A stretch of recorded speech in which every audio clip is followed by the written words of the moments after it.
क्या आपने कभी किसी ऐसे स्थान के बारे में सुना है जहां दीवारों पर खून से मंत्र लिखे जाते हैं, जहां हर अमावस्या को कोई अदृश्य शक्ति कच्चा खून मांगती है, जहां तांत्रिकों की आत्माएं अब भी जिंदा हैं और जहां जाने वाला इंसान कभी दोबारा इंसान नहीं बनता? ये कहानी है रतनगांव की। उत्तराखंड के पहाड़ों में बसा एक छोटा सा गांव, जहां हर सनसेट के साथ डर की रात शुरू हो जाती है। इस गांव के पीछे एक खंडहर है जिसे लोग काले मंत्रों की शरण कहते हैं।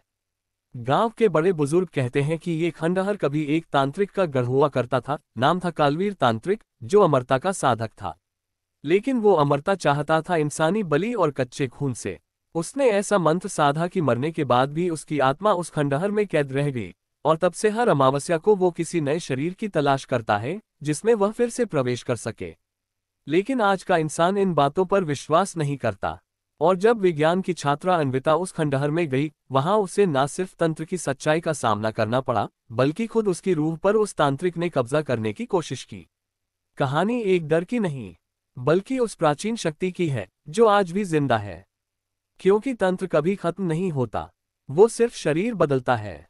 तो सुनिए कच्चा खून और काले मंत्र, एक ऐसी सच्ची घटना पर आधारित कहानी जिसे सुनकर आपकी नसों में सिहरन दौड़ जाएगी, और अगली अमावस्या को शायद आप भी अपने कमरे की खिड़कियां बंद कर लेंगे, क्योंकि वो खून मांगता है। जिस गांव में सूरज ढलते ही लोग घरों में बंद हो जाते थे, वहां एक खंडहर था जो बरसों से वीरान पड़ा था। पर किसी को नहीं पता था कि उस खंडहर में हर अमावस्या को एक तांत्रिक आता है, कच्चा खून पीता है और काले मंत्र पढ़ता है, किसी नई आत्मा को बुलाने के लिए। ये कहानी है उस लड़की की जो गलती से उस खंडहर में चली गई, और फिर उसके शरीर से कभी इंसान की नहीं बल्कि राक्षसी तांत्रिक की हंसी सुनाई दी। साल 1997, उत्तराखंड के पहाड़ी गांव रतनगांव में एक रहस्यमय खंडहर था, पुराना, टूटा फूटा और शमशान के ठीक पीछे स्थित। गांव के बुजुर्ग कहते थे वो खंडहर खून मांगता है, लेकिन नई पीढ़ी ने इन बातों को पुरानी दकियानूसी बातें समझकर नजरअंदाज कर दिया। किरदारों की पहचान: अन्विता 22 साल की जिज्ञासु युवती, पत्रकारिता की छात्रा। बाबा धर्मदास, गांव का बूढ़ा और अंधा साधु जिसे सब पागल समझते हैं। गिरधारी, स्थानीय पंडित जो तंत्र से डरता है लेकिन बहुत कुछ जानता है।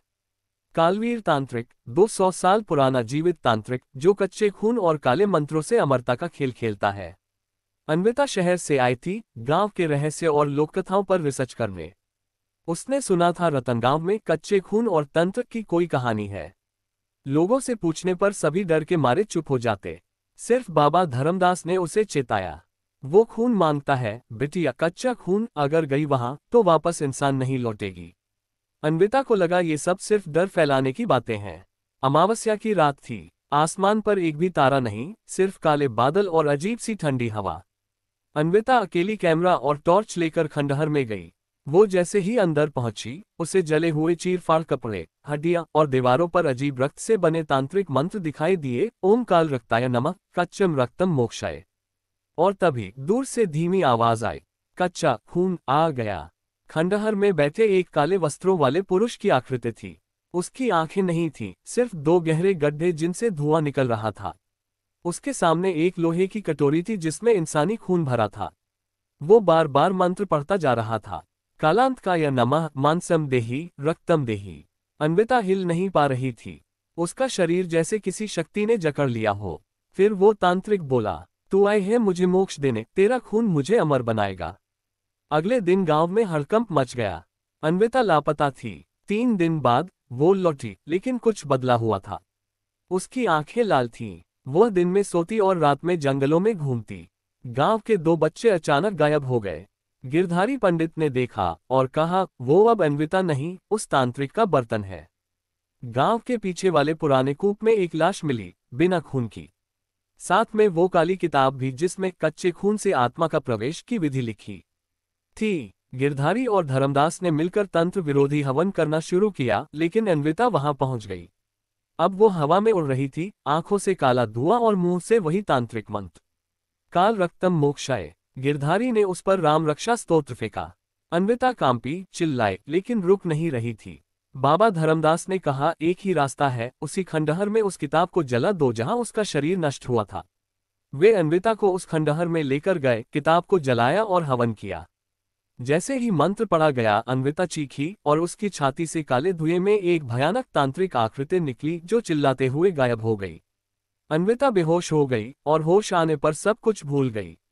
आज भी रतनगांव में हर अमावस्या को वो खंडहर खुद ब खुद गर्म हो जाता है, मानो कोई अंदर से तड़प रहा हो।